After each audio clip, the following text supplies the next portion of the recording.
Desde el momento que los niños son jóvenes empiezan a aprender del dominio social. Desde una edad muy temprana, los niños se dan cuenta que existen algunos que ejercen el papel dominante, que son como el enlace entre los adultos, los profesores y los demás. A veces, esa dominancia la ejercen por ser simplemente el niño de mayor edad o el más grande, o por verse de cierta manera diferente a los demás. Y otros niños aprenden a comportarse menos dominantes y a comportarse en una forma distinta y diferente con los demás niños. Y puede ser que ese patrón de dominancia sea hasta un punto algo genérico, porque la gran mayoría es aprendido por la estructura social. Supongamos un niño que es el niño dominante porque es el mayor. Y si ponemos a ese mismo niño en otro colegio donde él ya no es el mayor sino el menor, ya no va a ser el niño dominante, pero dentro del grupo de niños que desarrollan una jerarquía de dominancia, permanecen juntos durante toda su vida escolar. Ese niño que es el más dominante comienza a desarrollar una identidad con los niños dominantes. Y los niños menos dominantes empiezan a desarrollar esa identidad de menos dominantes.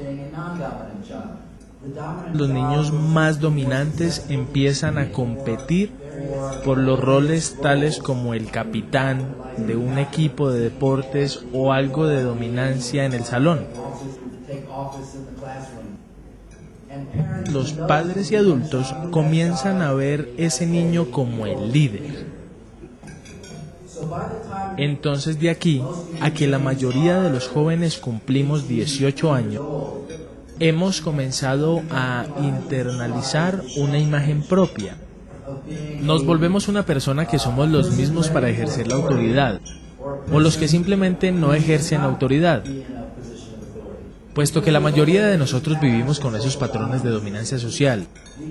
Tenemos la tendencia de creer que uno nace con esto y no que se aprende. Entonces, si hacemos una definición entre el liderazgo y la dominancia social, podemos hacerle ver a los niños que hay muchas oportunidades para el liderazgo, así no sean dominantes. Si definimos el liderazgo de tal manera que sea la lucha para movilizar a los demás hacia los problemas colectivos, cualquiera puede participar en la actividad de liderazgo desde cualquier posición. Las organizaciones siempre necesitan estructuras como autoridad, como en la familia también se necesita autoridad. Pero el ejercicio de liderazgo desde el punto de vista de autoridad tiene diferencias a simplemente ejercer la autoridad. Y entonces, si comenzamos a señalarles a los jóvenes que hay oportunidades para el liderazgo, así no sean dominantes del grupo, y existan modelos para el liderazgo, podemos expandir su imaginación y cómo pueden participar en la resolución de problemas colectivos. Yo comenzaría por enseñarles a los niños la diferencia entre la dominancia social y el liderazgo. Y luego pasaría a enseñarles las estructuras de la autoridad y por qué son importantes. Y después mostrarles las limitaciones que pueden tener. ¿Por qué limitaciones? Porque no todos los problemas pueden resolverse dentro de las estructuras de autoridad que tenemos y no todas están de acuerdo con la experiencia de la estructura de la autoridad del caso. El segundo conjunto de ideas que les enseñaría es de distinguir entre la persona misma y el rol. Es que muchos niños, inclusive muchos adultos, nos ponemos a pensar que quiénes somos. Es el rol que juega cada uno dentro de la comunidad. Por ejemplo, yo soy tanto un médico doctor en medicina e igualmente que un profesor. Esto no es lo que soy yo como ser humano. A veces, como saben que yo soy profesor, creen que uno hace cosas que verdaderamente no desea. Y tal vez como soy un profesor americano y están bravos con Estados Unidos, entonces están bravos conmigo, pero no están bravos conmigo, están bravos es con el rol, con el papel que me ven desempeñando. Al ver el niño o la niña, que por ser niña o por ser pobre va a crecer con ese rol, y ese es el único rol que va a tener.